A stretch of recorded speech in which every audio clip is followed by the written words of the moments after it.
இந்த 2005 2004 ஆண்டுல வந்து நண்பர்களுக்கெல்லாம் ஃபோன் பண்ணி, என் கூட படித்த எல்லாருக்கும் ஃபோன் பண்ணி கேட்கும்போது ஒவ்வொருத்தரும் ஒவ்வொரு விதமாய் சொல்லுவார்கள். எனக்கு கீழே ஆண்டவர் இந்த மாதிரி 100 பேரை கொடுத்துட்டாரு, நான் இப்படி ஒரு பிரேயர் செல் ஊழியத்தை ஆரம்பித்தேன், அதில் ஆண்டவர் என்ன ஆசீர்வதிச்சாரு, எனக்கு இப்போ இப்படி இருக்குது அப்படி இருக்குது. இந்த வார்த்தையெல்லாம் சொல்லும்போது நிறைய நேரத்தில் ரொம்ப கஷ்டமாக இருக்கும். ஐயோ, நம்ம ரொம்ப பின்தங்கிட்டோம் போல தெரியுது, நம்ம ரொம்ப ஸ்லோவாயிட்டோம் போல தெரியுது. இனி ஒரு இடத்துல ஒரு நியூ மினிஸ்ட்ரி ஆரம்பிச்சு அந்த 3 பேரை வளர்த்தி, அந்த திருச்சபையை வளர்த்தி, எத்தனை வருஷம் இப்படிப்பட்ட எண்ணங்கள் வந்தது உண்மைதான். ஆனாலும் நான் நம்புறேன், எனக்குள்ளே இருந்த ஆவியானவர் ஒரே ஒரு வேகத்தை மட்டும்தான் சொன்னாரு. இல்லை, முன்னாடி போறவங்கள நினைச்சு நீ அதை யோசிச்சு நீ உட்கார்ந்துராத, நீ செய்ய வேண்டியதை செய்யாம இருந்துராத, நீ மௌனமா இருந்துராத, நீ செய்ய வேண்டியதை முழு பலத்தோட செய், நீ வேகமாய் செய். ஏற்ற காலம் என்று ஒன்று வரும், அன்றைக்கு நீ ஒப்பிட்டு பார்க்கும்போது ஆமேன், குதிரை யுத்த நாளுக்காக ஆயத்தமாகப்படும், ஜெயமோ கர்த்தரால் வரும். ஹல்லேலூயா, ஹல்லேலூயா. இன்றைக்கு ஆண்டவர் ஒரு சிலரிடத்திலே தெளிவாய் பேசுகிறார். மகனே, உன்னை சுற்றி இருக்கிற சிலர், உன்னை விட பின்தங்கிய நிலைமையிலே இருந்த சிலர் வேகமாய் ஓடுகிறதை பார்த்து, உன்னை விட அந்த ஞானம் இல்லாம, உன்னை விட தாளந்து இல்லாத நிறைய பேர் வேகமாய் ஓடுகிறதை பார்த்து, அவ்வளவுதான் நான் ஓட மாட்டேன் போல தெரியுது, எனக்கு இது கிடைக்காதுன்னு உங்களை பின்தங்க வேண்டாம். கர்த்தர் உங்களுக்கு வாக்கு கொடுக்கிறார். நீ போக வேண்டிய தூரம் வெகு தூரம், நீ எழும்பி பிரயாணம் பண்ணு, நீ வேகமாக, உன் மீட்பர் உயிரோடு இருக்கிறார்.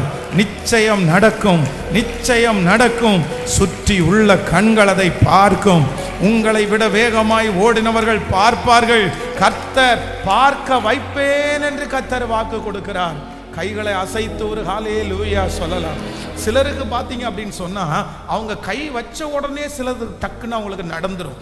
அவங்க போய் காலடி எடுத்து வச்சோம்னா டக்கு டக்கு டக்குன்னு அவங்களுக்கு வழிகள் திறக்கும். ஆனால் சிலருக்கு வந்து ரொம்ப ஸ்லோவாக தான் மூவ் ஆகும். ஆனால் ஒன்று நினச்சிக்கோங்க, வேகமாக மூவ் ஆகுறத விட ரொம்ப ஸ்லோவாக அப்படியே மெதுவாக கொஞ்சம் கொஞ்சமாக ஆண்டவர் உங்களை வளர்த்துறது உங்களுக்கு ரொம்ப ஆசீர்வாதம். அப்பொழுது உங்களுக்கு நிறைய நிதானம் தெரியும், நிறைய காரியத்தை நீங்கள் கற்றுக் கொடுக்க முடியும். எடுத்த உடனே பாருங்க, டக்குன்னு ஒரு காரியம் வந்துச்சு அப்படின்னு சொன்னா அவங்களுக்கு அதில் படிச்சுக்கிறதுக்கு எதுவுமே இருக்காது. அதுதான் அனுபவத்தோடு சேர்ந்த உயர்வு. நான் நம்புறேன், உங்களிலே சிலருக்கு ஆண்டவர் வந்து கொஞ்சம் ஸ்லோவா ஆண்டவர் உங்களை கொண்டு போறதற்கு காரணம் இல்லை, உங்களுடைய லட்சியத்தில் மெதுவா ஆண்டவர் கொண்டு போறதற்கு காரணம் வேற எதுவுமே இல்லை. கர்த்தர் உங்களை வழியில உருவாக்குறார். கர்த்தர் உங்களை வழியில கர்த்தர் உங்களை தட்டி கொடுக்கிறார். கர்த்தருக்கு பிரியமாய் கர்த்தர் மாற்றுகிறார். நீங்கள் வெறும் லட்சியத்தை அடைகிறவர்களாய் மட்டுமல்ல, லட்சியத்தை அடைகிறவர்களாய் மட்டுமானால் ஆண்டவர் உங்களை விட்டிருப்பாரு. ஒரு தேவனுடைய பிள்ளைய வெறும் லட்சியத்தை அடைகிறவர்களாய் மட்டும் ஆண்டவர் வைக்க மாட்டார். கவனிங்க, எல்லாரும் கவனிங்க. சிலர் ஏன் ரொம்ப டக்கு டக்குன்னு வளர்ந்துட்டு போறாங்களே அப்படின்னு நம்ம நினைப்போம். சிலர் வந்து அவங்களுக்கு லட்சியம் மட்டும்தான் நடக்கும். ஆனா ஆண்டவருடைய பிள்ளைகளாகிய உங்களுக்கும் எனக்கும் ஆண்டவர் வந்து லட்சியம் மட்டுமல்ல, ஆண்டவரோடு கூட அந்த லட்சியத்தை நீங்கள் அடையணும்னு கர்த்தர் விரும்புவார். அந்த நோக்கத்தை நீங்க அடையணும்னு விரும்புவார். அப்போ நீங்க ரெண்டோட டிராவல் பண்ணணும். வெறும் வெற்றி வெற்றி வெற்றி வெற்றி நமக்கு கிடைச்சா போதாது. அந்த வெற்றி யாரோட கிடைக்கணும் அப்படின்னா, என் தேவனோடு கூட எனக்கு அந்த வெற்றி கிடைக்கணும், கர்த்தரோடு கூட அந்த வெற்றி கிடைக்கணும். சோ ஆண்டவர் சில இடத்துல அப்படியே அமைதியா உட்கார வைப்பார், அவமானத்தை கொடுப்பார். ஆனா சோர்ந்து போகவே கூடாது. நீங்க அந்த நேரத்துல ஒண்ணு மட்டும்தான் கேட்கணும், நீர் என்னோடு இருக்கும் போது என்னாலும் வெற்றி வெற்றியே, தோல்வி எனக்கு இல்லையே, நான் தோற்று போவது இல்லை. ஹல்லேலூயா. ஒரு 3 பேருடைய கரத்தை பிடிச்சு சொல்லுங்க, நீங்க வந்து உங்களுடைய வேகத்தை வந்து இன்னொருத்தருடைய முன்னேற்றத்தை பார்த்து உங்க வேகத்தை குறைச்சிக்காதீங்க. சொல்லுங்க, உங்க வேகத்தை குறைச்சிக்காதீங்க. நல்லா சொல்லுங்க, உங்க வேகத்தை குறைச்சிக்காதீங்க. ஆண்டவர் ஒரு நாள் வச்சிருப்பார், ஆண்டவர் ஒரு வருஷத்தை வச்சிருப்பார். அவங்கள திரும்பி பார்க்கும்போது பார்த்தீங்கன்னா அவங்கள விட ஈக்குவலா கூட இல்லை, அவங்கள விட முன்னாடி. ஆமென், ஹல்லேலூயா. ஓட்ட பந்தயமா இருக்கலாம், குதிரை பந்தயமா இருக்கலாம். இந்த குதிரை பந்தயத்திலையும் இந்த ஓட்ட பந்தயத்திலையும் வந்து வெற்றி எப்படி நிர்ணயிக்கப்படும், கோப்பை யாருக்கு கொடுக்கப்படும் சொல்லுங்களேன். ஆரம்பத்தில் வேகமா ஓடுறவங்களுக்கா, இல்லை இடையில ஜெயிச்சிருவான் அப்படின்ற கற்பனையில் இருக்கிறவங்களுக்கா? கிடையாது. யாருக்கு தெரியுமா? கடைசி அவங்க ஆரம்பிக்கும் போது 10 கிலோமீட்டர் எல்லாரை விட முந்தி போகலாம், இட நேரத்தில் பார்க்கும்போது எல்லாரை விட முந்தி போகலாம். இன்னும் தன்னுடைய டெஸ்டினேஷன், தன்னுடைய லக்கை அடைகிறதுக்கு 2 நிமிஷத்துக்கு முன்னாடி வரைக்கும் இவர் தாண்டா வின் பண்ணுவாரு, இவர் தாண்டா வேகமா ஓடுவாரு அப்படின்னு எல்லாரும் பார்க்கலாம். ஆனா அதை வச்சு வெற்றியை நிர்ணயிக்க முடியாது. வெற்றியை நிர்ணயிக்க முடியாது. யார் தான் நிர்ணயிப்பாங்கன்னா, அந்த லக்கை தொடுறாங்க பாருங்க ஒருத்தர், அவங்க பின்னாடி தான் வருவாங்க. சில நேரத்தில் பார்த்தீங்கன்னா அவங்களுடைய ஓட்டத்தை யாரும் நம்பவே முடியாது. இவையெல்லாம் ஜெயிப்பானான்னு தான் கேட்பாங்க. தொடர்ந்து போனான். 200 பேர் விடாய்த்து போனபடினால் பேசர் ஆற்றண்டையை கடக்காமல் நின்று போனார்கள். கர்த்தருடைய பிள்ளைகளே, இந்த இடத்துல என்ன வாசிக்கிறோம் அப்படின்னு சொன்னா, இந்த தாவீது மிகவும் நெருக்கப்பட்டான். அப்படின்னா அவன் யுத்தத்திற்காக போயிட்டு திரும்பி வர்றாரு. திரும்பி வரும்போது பார்த்தா தன்னுடைய வீடுகள் தன்னுடைய தீக்கிரையாக்கப்பட்டு கிடக்கிறது. தன்னுடைய மனைவி பிள்ளைகள் யாரையுமே இங்கே காணோம். அப்போ ரொம்ப நெருக்கப்படுகிறான். அப்போ அவனோடு கூட இருந்த 600 பேர் 600 பேர் 600 பேரோடு சேர்ந்து, இல்லை ஆண்டவர் வார்த்தையை பேசிட்டாரு, நம்ம போகலாம், நம்ம வேகமாய் போய் அதை திருப்பி கொள்வோம்னு சொல்லி கிளம்பிட்டாங்க. ஆனால் என்ன நடக்குது அப்படின்னு சொன்னால், ஒரு 200 பேருக்கு என்ன நடக்குது அப்படின்னு சொன்னா, ஏற்கனவே அவருடைய வாழ்க்கையில நடந்த தொடர்ச்சியான ஒரு பிரச்சனை, தொடர்ச்சியான ஒரு சோர்வு ஒரு ஆறு இருக்கு பாருங்களா, அந்த ஆற்றை கடக்கும் போது அவங்களால முடியல. அவ்வளவுதான், நம்ம இதுக்கு மேல போக முடியாது. அந்த 200 பேரும் அங்கேயே இருந்து விட்டார்கள். 600 பேரோட ஆரம்பிக்கப்பட்ட பிரயாணம் 600 பேரும் வேகமாய் ஆரம்பித்தார்கள். 600 பேரும் தரிசனத்தோடு ஆரம்பித்தார்கள். ஆனால் 200 பேருக்கு என்ன ஆச்சு அப்படின்னு சொன்னால், சில சூழ்நிலைகளை, சில பிரச்சனைகளை பார்த்து அவங்க என்ன பண்ணிட்டாங்கன்னா, அந்த ஆற்றை கடக்காமல் அவர்கள் உட்கார்ந்துட்டாங்க. நம்பர் 2, ஆண்டவருடைய பிள்ளைகள், உங்களுடைய வேகத்தை கண்ட்ரோல் பண்ணுறது, உங்களுடைய வேகத்தை குறைக்கிறதுக்கு பிசாசு எடுக்கிற 2வது முயற்சி என்ன அப்படின்னு சொன்னால், உங்களுக்கு நிறைய பிரச்சனைகள் வரும், உங்களுக்கு நிறைய போராட்டங்கள் வரும். நிறைய பேர் இன்னைக்கு ஸ்லோவானதுக்கு என்ன காரணம் தெரியுமா? என் மனைவி எனக்கு சரியாக அமையலை பாஸ்டர், என்னுடைய கணவன் எனக்கு சரியாக அமையலை பாஸ்டர், இந்த பிள்ளைகளை வச்சு நான் என்ன பாஸ்டர் பண்ணுவேன்? ஏதாவது ஒரு காரணம், ஏதாவது ஒரு காரணம்.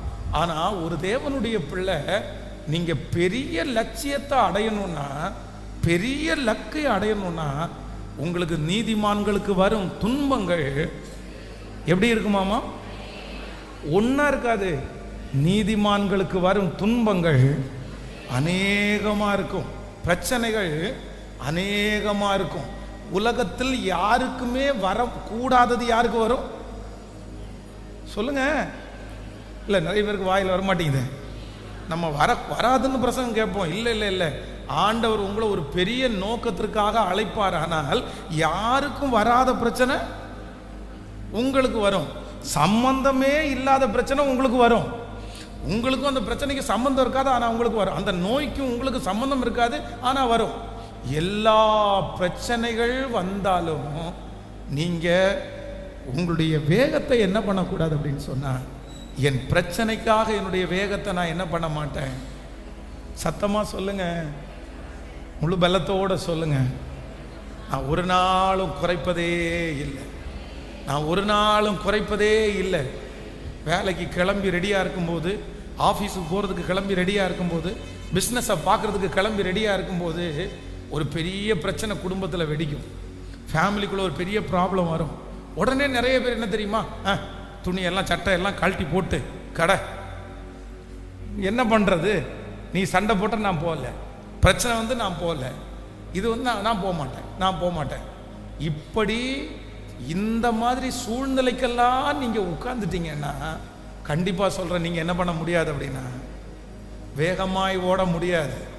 ஆனால் ஆண்டவருடைய பிள்ளை ஒன்று நினைக்கணும், தடைகளை தாண்டிடுவேன், கடும் பள்ளங்களை சதிகளை முறியடிப்பே, சாத்தானை ஜெயித்திடுவே, சதிகளை முறியடிப்பே, சாத்தானை ஜெயித்திடுவே.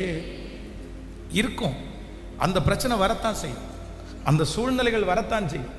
வேதம் சொல்கிறது, அலங்கத்தை கட்டுவதற்கு நெகேமியா போய் நிற்கும் போது எவ்வளோ பெரிய ப்ராப்ளம் வருது பாருங்களேன், எவ்வளோ பெரிய பிரச்சனை. உள்ளே இருக்கிற சன்பல்லாத்து, தொபியா, கேஷே அவங்க பிரச்சனை பண்ணுறாங்க.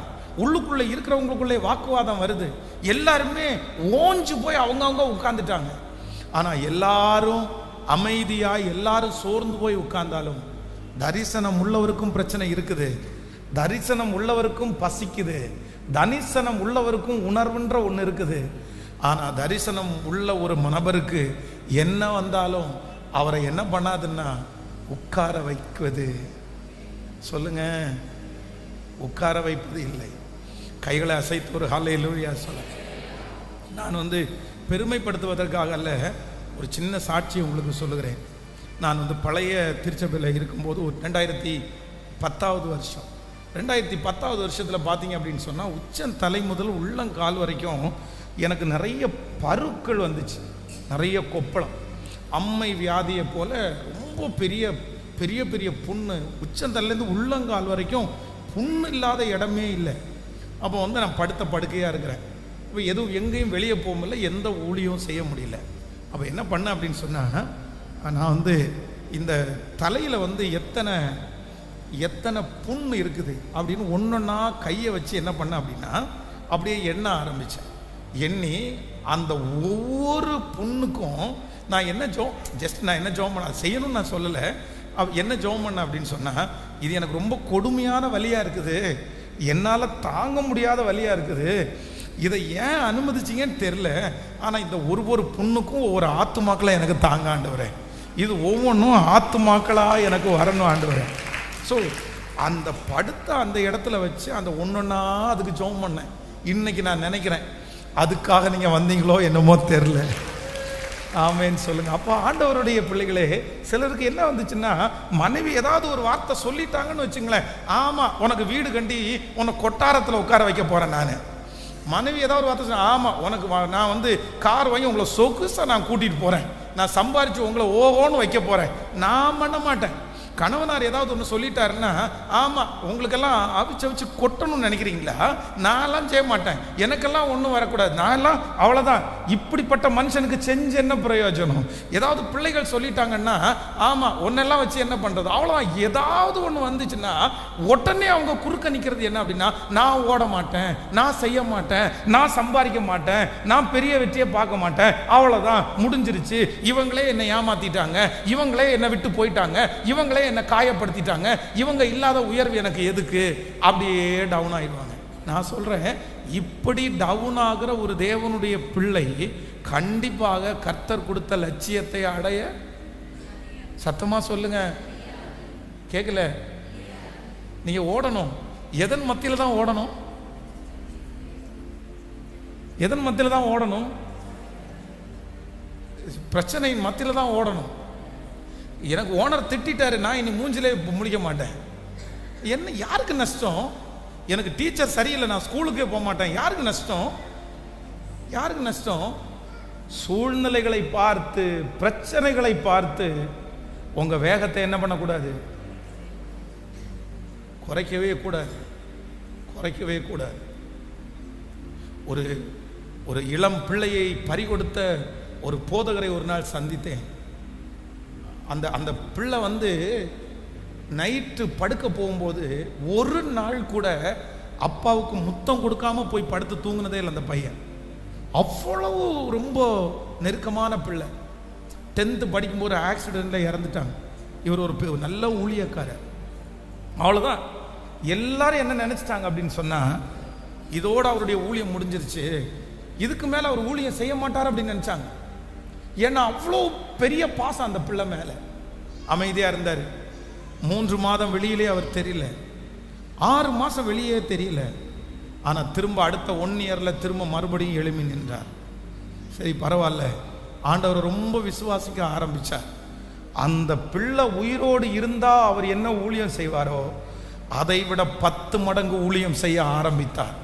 அந்த பிள்ளையினுடைய மரணம் அந்த மனுஷனை தடுத்து நிறுத்தவே இல்லை.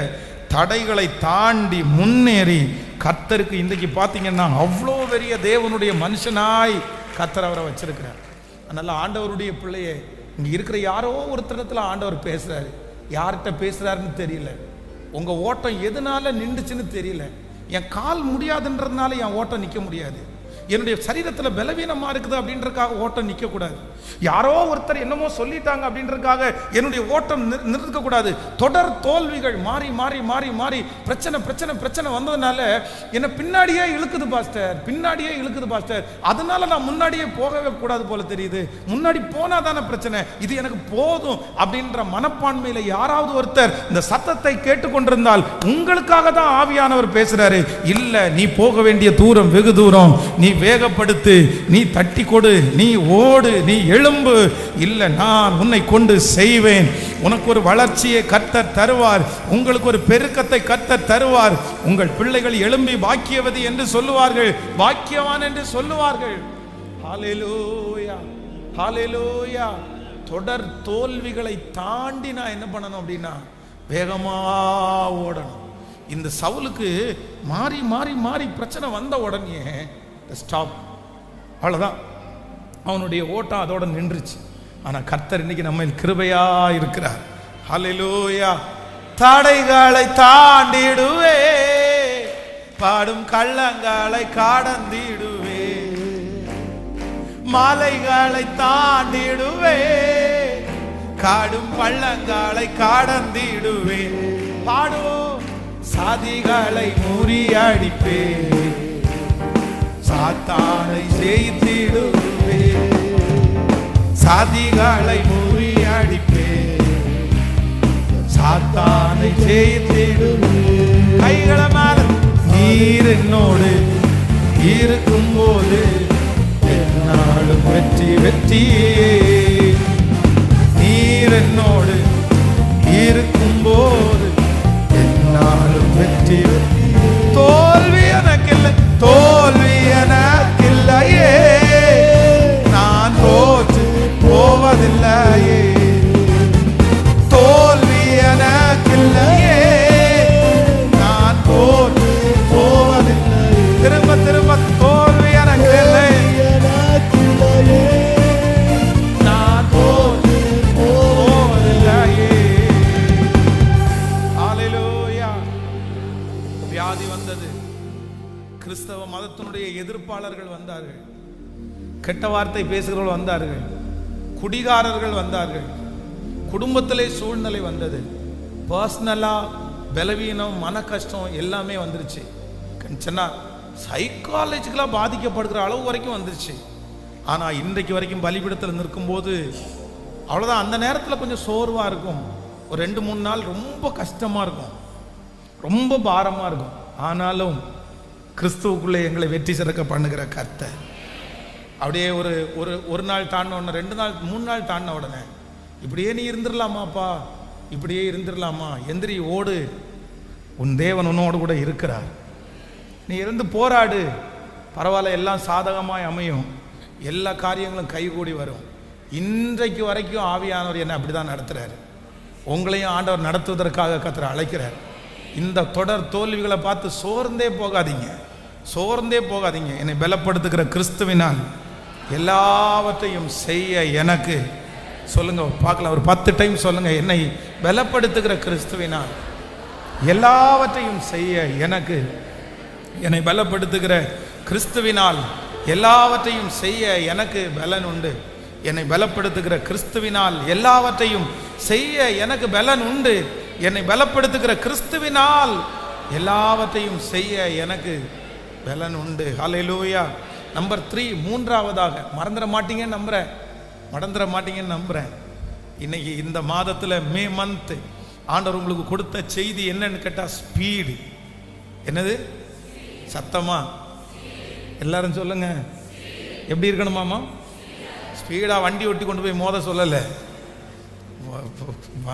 என்னுடைய வேகத்தை வண்டியில் காமிக்கக்கூடாது, என்னுடைய வேகத்தை என் வாழ்க்கையில் காமிக்கணும். ஹலோ, என்னுடைய வேகத்தை சண்டை போடல காமிக்கக்கூடாது, என்னுடைய வேகத்தில் நான் வேகத்தை என் வாழ்கிற வாழ்க்கையில் காமிக்கணும். நான் சொங்கி மாதிரி இருக்கக்கூடாது. நான் எப்படி இருக்கக்கூடாது? சொங்கி மாதிரி இருக்கக்கூடாது. எப்படி தான் இருக்கணும்? உங்களை பார்த்தா அப்படி தோணலையே. ஆமீன். எல்லாரும் உங்களை பார்க்கும்போதே எப்படி தோணணும் அப்படின்னு சொன்னா, சரி என்ன சுறுசுறுப்பு. இங்கே ஒரு அம்மா இருக்காங்க, வயசான அம்மா, கிட்டத்தட்ட ஒரு 70 வயசுக்கு மேலே ஆச்சு. அப்படியே சிட்டுக்குருவி மாதிரி அங்கேயும் இங்கேயும் பறந்துட்டு இருப்பாங்க. இங்கேருந்து அங்கே ஓடுவாங்க, அங்கேருந்து இங்கே ஓடுவாங்க. அவ்வளோ ஒரு ஒல்லியோ உடம்பு வச்சுட்டு எனக்கே ஆச்சரியமாக இருக்கும். ஸோ நம்ம இந்த வயசில் இப்படி ஓடணும். நமக்கு கையை காலை தூக்கி பிடிச்சி நம்மளை நிறுத்துறதுக்கே 4 பேர் வேணுன்ற அளவுக்கு இருக்குது. ஆனால் நான் என்ன சொல்கிறேன் அப்படின்னு சொன்னால், உங்களுடைய உடல் பலவீனம் ஒருவேளை இருக்கலாம், ஆனால் எது குறைஞ்சிடக்கூடாதுன்னா வேகம். ஆண்டவர் சொல்கிறார், உங்களுடைய மாம்சமோ பலவீனம் உள்ளது, ஆவியோ ஆவியோ. சில நேரத்தில் சிலருக்கு ஏஜ் ஆகும்போது சரீரம் பலவீனமாக இருக்கலாம், சரீரம் பலவீனப்படலாம், சரீரம் ஒரு இடத்துல உங்களை உட்கார வைக்கலாம். ஆனால் உள்ளுக்குள்ளே இருக்கிற ஆவி என்ன பண்ணணும்னா, நான் கர்த்தரை சந்திக்கிற வரைக்கும் என்னுடைய வேகம் குறையவே குறையாது. நீங்கள் பாட்டுக்கு போங்க. ஒருவேளை கணவன் மனைவியினுடைய பிரிவு கூட சிலருக்கெல்லாம், சில தம்பிங்க, வாலிப தம்பிங்க சொல்லியிருக்கிறாங்க, என் மனைவி என்னை விட்டு போயிட்டாங்க, எனக்கு என்ன பண்ணுறது, நான் என்ன செய்கிறது, கம்பெனியெல்லாம் மூடிட்டு வந்துட வேண்டியதுதான், யூனிட்ஸ் எல்லாம் மூடிட்டு வந்துட வேண்டியதுதான். நான் அவங்களுக்கு கொடுக்குற ஆலோசனை என்ன அப்படின்னு சொன்னால், நீ க்ளோஸே பண்ணாத, நீ அந்த பக்கமாக திரும்பவும் வேண்டாம், நீ பாட்டுக்கு உன்னுடைய வேலையில் உன்னுடைய கர்த்தர் கொடுத்துருக்குற அந்த தரிசனத்தில் நீ வேகமாக போ. அவங்க தன்னை போல உங்கள்கிட்ட வந்து சேருவாங்க. நீங்களாக போய் கூப்பிட வேண்டியது கூட அவசியம் இல்லை. ஒன்று நீங்கள் நினைத்து கொள்ளுங்கள், ஆண்டவருடைய பிள்ளைகளே, இன்னொருத்தர் நமக்கு விரோதமாக எழும்புறது, இன்னொருத்தர் நம்மளை கஷ்டப்படுத்தி அதனால் நம்ம டவுன் ஆகிட்டோன்னா அவங்க என்ன சொல்லுவாங்கன்னா, நீ அப்படிதான் அப்படின்னு இன்னும் கொஞ்சம் நம்ம மேலே பழியை தான் சுமத்துவாங்க, இன்னும் கொஞ்சம் நம்மளை டவுன் தான் பண்ணுவாங்க. ஆனால் அதற்கு மாறாக இன்னொருத்தருக்கு நம்மளை பிடிக்காம போகும்போது, இன்னொருத்தர் நம்மளை வெறுப்பை கொட்டும்போது, அவங்க முன்னாடி வேகமாக நீங்கள் வாழ்ந்து காமிச்சிங்கன்னா நம்ம தான் தப்பன்ட்டோம் போல தெரியுது. அந்த மனுஷன் நீதிமான், அந்த மனுஷன் நீதியாய் வாழ்கிறவர்கள், அவர்களோட கர்த்தர் இருக்கிறாங்கன்னு உங்களை விட்டு போனவங்களும் உங்களோட வந்து சேருவார்கள். எத்தனை பேர் ஆமோதிக்கிறீர்கள்? ஆனால் நீங்கள் கவலைப்பட்டுட்டு அதை டவுன் பண்ணி எல்லாத்தையும் இழந்தா அவங்க வந்து திரும்ப வரவே முடியாது. அதனால் சோதனை எல்லாம் பார்க்காதீங்க, போனது எல்லாத்தையும் பார்க்காதீங்க. நீங்கள் உங்களுடைய லட்சியத்தில் அப்படியே குதிரை இத்தனை நாளுக்காக ஆயத்தமாக்குறது போல தொடர்ந்து ஓடக்கூடிய கிருபை. வாசிக்கலாம். 1 சாமுவேல் 18ஆம் அதிகாரத்தினுடைய 15வது வசனத்தை கூட வாசிச்சு நம்ம முடிக்க போகிறோம். 1 சாமுவேல் 18ஆம் அதிகாரம் 15வது வசனம். அவன் மகா புத்திமானாய் நடக்கிறதை சவுல் கண்டு அவனுக்கு பயந்திருந்தான். இன்னொரு விஷயம் கூட வாசிக்கலாம், 14வது வசனத்திலிருந்து வாசிக்கலாமே. 14-15 இஸ்ரவேல் எல்லாரும் இல்லை 14 ஆமென். தாவீது தன் செய்கைகளில் எல்லாம் புத்திமானாய் நடந்தான், கர்த்தர் அவனோட கூட இருந்தார். அவன் மகா புத்திமானாய் நடக்கிறதை சவுல் கண்டு அவனுக்கு பயந்திருந்தான். யாரு? சவுல் வந்து தாவீது மகா புத்திமானாய் நடந்ததை கண்டு என்ன பண்ணாராமாமா? பயந்திருந்தான் என்று வேதம் சொல்லுது. நம்பர் 3 மறக்காதீங்க, இந்த சவுலுடைய வேகத்தை குறைச்சது என்ன குறைச்சிருச்சு அப்படின்னு சொன்னா, இப்போ இவர் உயர்ந்தவர், இவர் தான் ராஜா, தாவீது சின்ன பையன், அவருடைய ராஜ்யத்தில் இருக்கிற ஒரு சாதாரணமான மனுஷன்.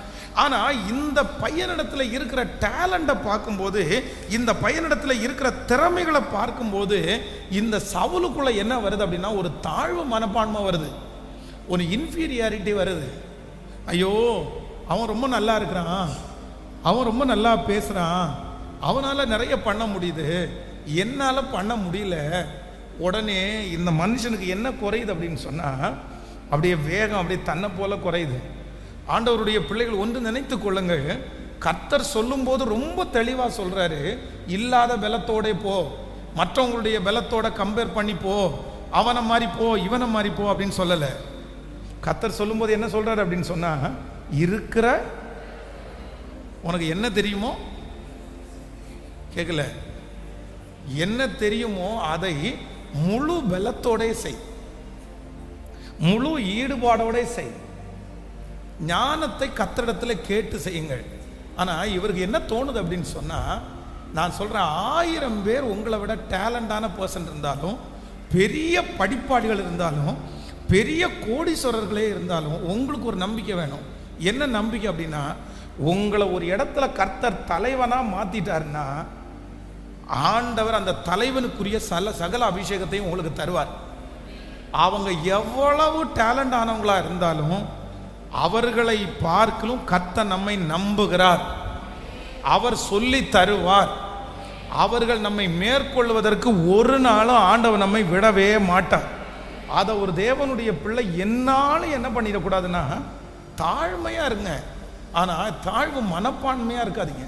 இன்னைக்கு நிறைய பேர் வேகமா ஓடாததற்கு காரணம் என்ன அப்படின்னு சொன்னா, அவங்களுக்கு நிறைய பேர் சுத்தி சுத்தி பார்க்குறாங்களா, அவங்க எல்லாம் வேகமா ஓடுறத பார்த்து நல்லா செய்யறத பார்த்து இவங்களுக்கு என்ன வருது அப்படின்னு சொன்னா, ஐயோ நான் டேலண்ட் இல்லை, நான் ஒன்றும் இல்லை, நான் ஒன்றும் இல்லை, நான் எதுக்கும் லாயக்கு இல்லை, நான் எதுக்கும் பிரயோஜனம் இல்லை. சரி, எத்தனை நாள் தான் அப்படி சொல்லிட்டே உட்காந்துருக்கிறது? அப்படியே நான் பிரயோஜனமே இல்லை அப்படின்னு சொன்னால் பிரயோஜனமே இல்லாமலே முடிஞ்சிருமா நம்ம வாழ்க்கை? பிரயோஜனப்படுறதுக்கு என்ன பண்ணணும்? அதுக்கு ஆண்டவரிடத்தில் எப்படி கிருபை வாங்கணும்? என் கைகளை போருக்கும் என் விரல்களை யுத்தத்திற்கும் படிப்பிக்கிற கண்மலை ஆகிய கர்த்தர் எனக்குள்ளே இருக்கிறார். உங்களில் ஒருவன் ஞானத்தில் குறைவுள்ளவனாய் இருந்தால் ஞானத்தை கொடுக்கிற கர்த்தர் என் கூட இருக்கிறார். எனக்கு கற்றுக் கொடுத்தவர்களை விட என்னை ஞானியாக்குறதற்கு ஆண்டவராலே முடியும். என் எதிரியை விட என்னை ஞானியாக்குறதற்கு ஆண்டவராலே முடியும். என்னோடு போட்டி போடுகிறவர்களை விட என்னை ஞானியாக்குறதற்கு ஆண்டவரால முடியும். ஆண்டவரால கூடாத காரியம் என்ன இல்லை. கணவனாரை பார்த்து சொல்றது, உங்களுக்கு ஏற்ற மனைவி நான். ஹலோ, நிறைய பேர் சிரிக்கிறது பார்த்தா அப்படிதான் சொல்லுவீங்க போல தெரியுது. உங்களுக்கு ஏற்ற மனைவி நானே இல்லை.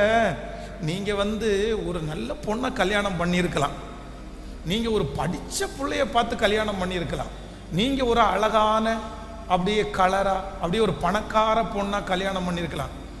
இந்த பிச்சைக்காரி உங்கள்கிட்ட மாட்டிக்கிட்டேன் இல்லை என்னால. இது என்ன இது?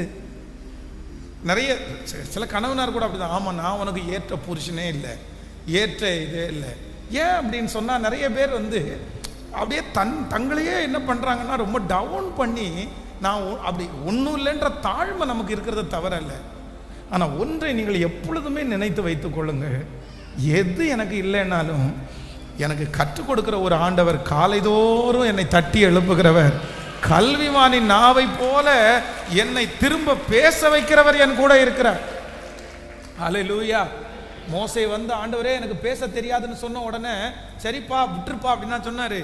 கர்த்தர் உடனே என்ன கேட்கிறாருன்னா, மனுஷனுக்கு நாவை உண்டாக்கினவர் யார்? கர்த்தராயே நான் அல்லவோ? ஊமையினையும் செவிடனையும் பேச வைக்கிறதுக்கும் பார்க்க வைக்கிறது யாரு? நான் அல்லவாப்பா.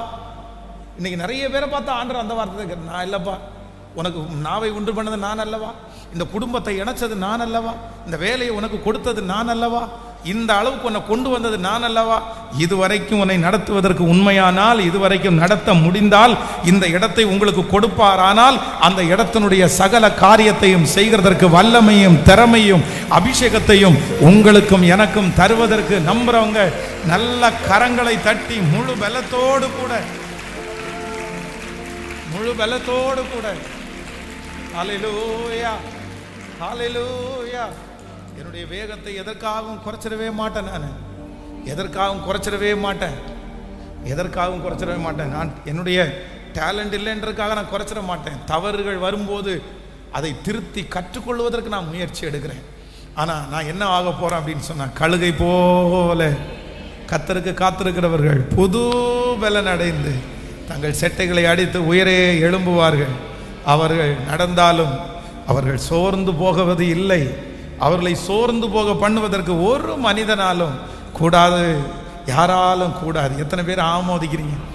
கேட்கலாமா? ஆண்டவரிடத்துல கேட்கலாமா? என்ன படுத்துங்க சொல்லுங்க. எல்லாருமே கேளுங்க. எல்லாரும் என்ன கேட்க போறீங்க? அதை கொஞ்சம் வேகமாக தான் சொல்லுங்களேன். ஸ்பீட் சொல்லுங்க. எப்படி என்ன ஆக போறீங்க? சத்தமா சொல்லுங்க. ஸ்பீட். அவ்வளவுதான். ஆண்டவருடைய வருகை தாமதிச்சா 2 வருஷத்துக்குள்ள உங்க வீட்டை நான் டெடிகேட் பண்ணணும். ஆமென். அந்த அளவுக்கு வேகமாகும். ஆண்டவருடைய வருகை தாமதிச்சா 2 வருஷத்துக்குள்ள ஒரு பெரிய தொழிலை நான் ஆரம்பிச்சேன், ஆண்டவர் என்னை ஆசீர்வதிக்கிறாரு, நான் வேகமாயிட்டேன்னு சொல்லணும். ஆமென். சண்டை போட தன்னை திடப்படுத்தி கொண்டு போகணும். ஹல்லேலூயா. பக்கத்தில் இருக்கிற லேண்டுக்காரரு ஒரு அடி தள்ளி தன்னுடைய இடத்துல பில்டிங்கை கட்டிட்டாரு. ஒரு அடி தள்ளி பில்டிங்கை கட்டிட்டார். அவர் பெரிய அரசியல்வாதி, பெரிய செல்வாக்குள்ளவர். ஒரு அடி உள்ளே வந்துட்டார். இவங்க போய் பார்த்தா அவர் ஒரு அடி தள்ளி பில்டிங்கை கட்டி முடிச்சு ஃபினிஷ் பண்ணி டெடிகேட்டட் பண்ணிட்டார். ஏன் இப்படி பண்ணீங்கன்னு கேட்டால், நான் பண்ணினேன், உன்னால் என்ன பண்ண முடியுமோ பண்ணிக்கோ அப்படின்னு சொல்கிறாரு. அவ்வளோதான்.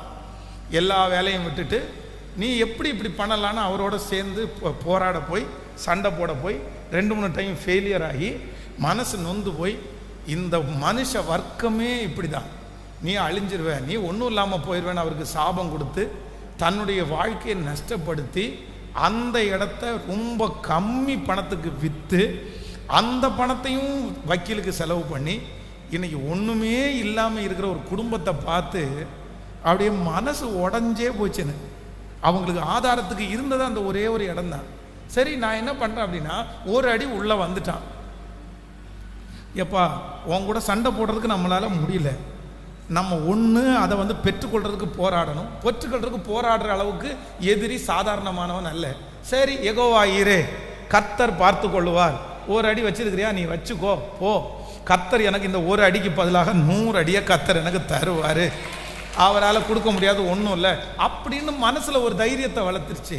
அதுக்கு பின்னாடியே ஓடாமல் நம்ம ஓட்டத்தை தடை பண்ணாமல் நம்ம பார்க்குறத பார்த்து முன்னேறினாலே ஒரு அடிக்கு 100 அடி கர்த்தர் திரும்ப தர வல்லவராரு. இதெல்லாம் என்ன சக்தி அப்படின்னா, உங்களை பிடிச்சி கீழே இழுத்துட்டே இருக்கும்.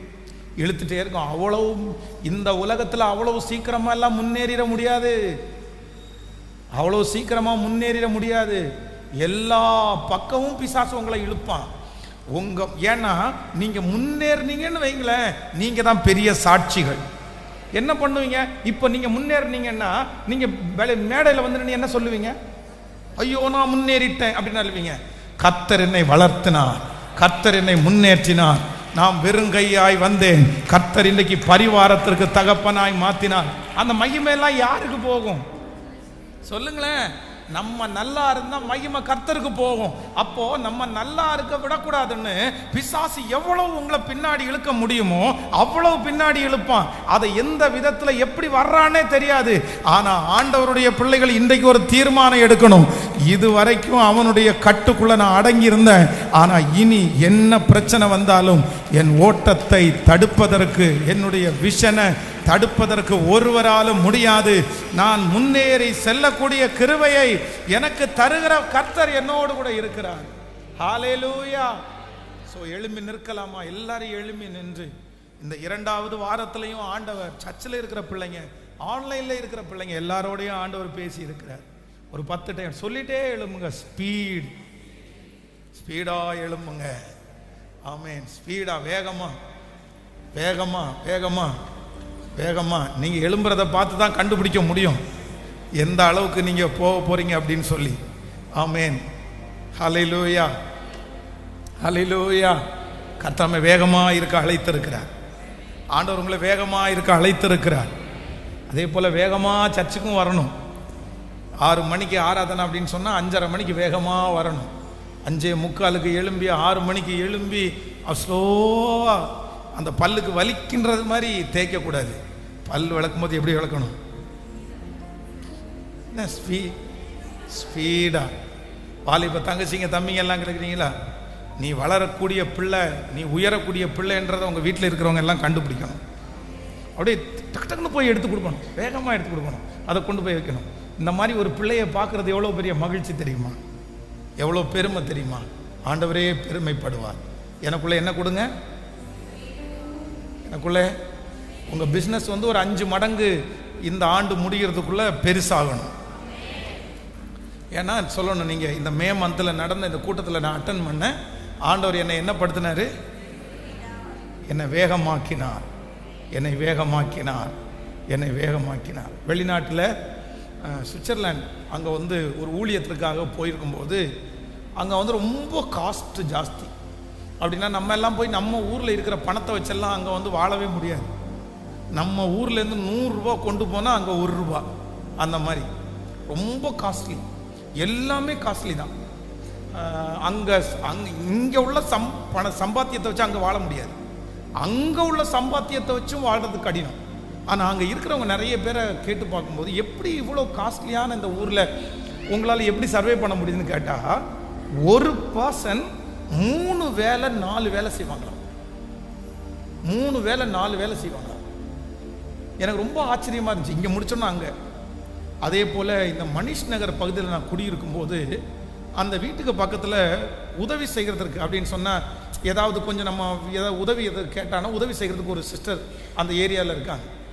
அவங்க பார்த்தீங்க அப்படின்னு சொன்னால், நான் வந்து ஃபஸ்ட்டு அந்த வீட்டுக்குள்ளே போகும்போது அவங்க நடந்து தான் வருவாங்க. அதுக்கப்புறம் பார்த்தீங்க அப்படின்னு சொன்னால் ஒரு 2 வீலர் வாங்கிட்டாங்க. ரொம்ப சந்தோஷமாக இருந்துச்சு. இப்போ சமீபத்தில் பார்த்தீங்கன்னா ஒரு வீடு வாங்கிட்டாங்க. அவங்களுக்கு கணவனார் இல்லை, 2 பிள்ளைகள். அவங்க ஒருத்தர் விதவை. ஆனால் என்ன அப்படின்னு சொன்னால், அப்போவே பார்த்தீங்க அப்படின்னா ஒரு பைக் வச்சுக்குவாங்க. காலையில் ஒரு வீட்டில் பாத்திரம் கழுவுற வேலை, மத்தியானம் ஒரு வீட்டில் வீடு கூட்டி துவைக்கிற வேலை, அப்படி ஒரு 4-5 இடத்துல பார்த்தீங்கன்னா வேகமாக அவங்க செய்வாங்க. கவலையே இருக்காது. மூஞ்சி முகத்தை பார்த்தா ஒரு கவலையும் இருக்காது. ஆனால் கணவனார் இல்லை. இன்றைக்கி பார்த்தீங்க அப்படின்னு சொன்னால், தன்னுடைய சொந்த உழைப்பில் ஆண்டவங்களை நிற்க பண்ணி இன்றைக்கி ஒரு வீட்டை வாங்கி, இந்த கோயம்புத்தூரில் வீடு வாங்குறதுன்றது எவ்வளோ பெரிய விஷயம். ஆனால் அவங்க கண்ணீரோடு அவங்களுக்காக ஜெபம் பண்ணேன். ஒரு லேடியினுடைய ஒரு உழைப்பு எந்த அளவிற்கு இருந்திருக்கு, எந்த அளவுக்கு ஒரு பின்னணியும் இல்லை. அதனால் ஆண்டவருடைய பிள்ளைகளை சோர்ந்து போகாதீங்க. நீங்கள் கொஞ்சம் வேகமானீங்கன்னா உங்களை அப்படியே வேகப்படுத்துகிறதுக்கு கர்த்தர் காத்து கிடக்கிறார். ஆண்டவர் உங்களை எவ்வளோ வேகமாக வர்றதுக்கு கர்த்தர் உங்களை தட்டி கொடுப்பார். ஒரு பக்கத்தில் பிசாசு உங்களை பிடிச்சி இழுத்தாலும் இன்னொரு பக்கத்தில் ஆண்டவர் உங்க கூட இருக்கிறேனுங்கிறத நிரூபிக்கிறதற்கு கர்த்தர் உங்களுக்கு அற்புதம் செய்ய வல்லவராக இருக்கிறார்.